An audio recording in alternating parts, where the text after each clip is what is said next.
बड़ी खबर इस वक्त कुशीनगर से आ रही है। नाबालिग लड़की के साथ दुष्कर्म के बाद हत्या कर फेंका शव।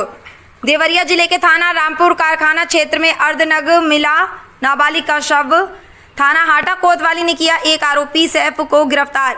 2 दिन पहले खेत से आ रही लड़की को छेड़ा, फिर उसकी पिटाई की। उसी रात से लड़की थी गायब। परिजनों ने थाना कोतवाली हाटा में दिए थे तहरीर।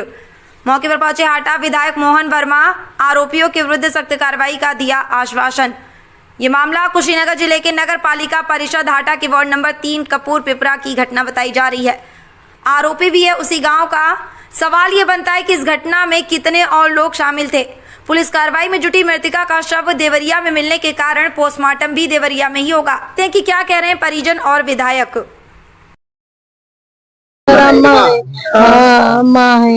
अच्छा, जब वो मारा पीटा आप लोग थाने में तहरीर नहीं दिए? नहीं दिया गया। जब दिया गया दिया गया था तो उसमें कोई कार्रवाई नहीं हुई? उसमें कोई कार्रवाई हुई थी? मेरे बच्चा के मार के मरने वालों पकड़ के खेत में से पानी दे के दी तो से क्या चाहती है बताइए? वो मुई है। अरे जैसे जान के बदला जान चाहिए, खून के बदला खून हो के निकल जाए। जान के बदला जान चाहिए। हमारे लड़की ना ऐसे भी लाल वाली तैसे वो भी नहीं है। जैसे हमारे बहनी के हाँ, हमारे बाबू के बहनी की जैसे जनवा ले जनवा जाए। बेटा, आप गई थी उसके साथ, तो क्या घटना हुआ था रास्ते में? हम लोग पानी पिला कर आ रहे थे ना, तो ये कुछ बोला तो बोली तो लगा उसे को मारने, जबरदस्ती मारने लगा। हाँ, तो हम बोले तो मेरे को भी मारने चला, तो हम भागे और उसको छोड़ दिए और उधर चली गई। तो उसके बाद नहीं पता चला। बेटी घर से गायब हो गई, आप लोग क्या मांग करेंगे? उसका मर्डर भी हो गया। हमारी मांग यही है, न्याय मिले, जान के बदला जान चाहिए। आज मुख्यमंत्री साहब हैं, इस पर आप मुख्यमंत्री मान लीजिए हमारी लड़की कुछ कहीं गई थी, नहीं लफड़ा की नहीं। मैं उसकी चाची हूँ। हाँ, मैं उसकी चाची हूँ। 10 तारीख को काम था, शाम को गई थी खेत में अपने दादी को पानी देने। उधर से खेत से लौट के आई, उसके साथ एक लड़की थी। वहीं पे कुछ कहा था और लगभग हमको लग रहा है 10 औरतें भी थी, बकरी उकरी चरा रही थी लोग, लड़के भी थे। सब उन्हीं लोग के सामने वो मार रहा था। लड़के का नाम सैफ है, उसके बाप का नाम सरफू है। इसके साथ और भी कोई है? लड़का बताया है,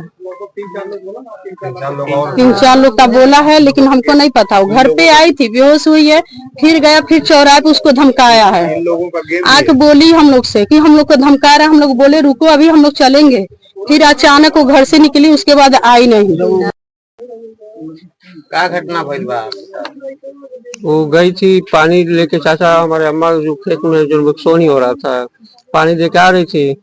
ये रास्ते में खड़ा था, आया तो कुछ व्यंग शब्द बोला, उसको ये बोली है और उसी पे जो है उसको लगा वहां पे पटक के मारने। मारने के बाद घर पे आई, बेहोश होकर गिर गई रास्ते में। घर पे उठा के लाया हमारे लड़का ने।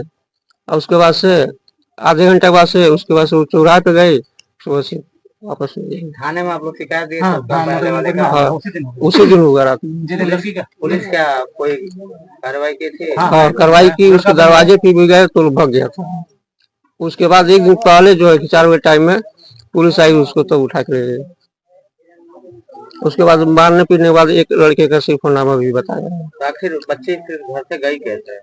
जिसे कि अभी हम आ रहे हैं, तो रोज की तरह यही एक घर है, जैसे कि गर्मी में बैठते हैं सब लोग। उसकी एक सहेली भी है।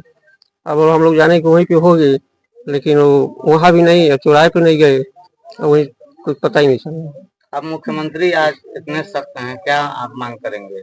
मांग वही कहेंगे कि हमारी जो है कि जिस घटना घटा है उसका न्याय वो करें। जैसा हमारे लड़की के साथ हुआ है, हम उसके साथ भी वही करना चाहते हैं। उसके भी बेटी बहन का न्याय जो हुआ है उसका न्याय करें।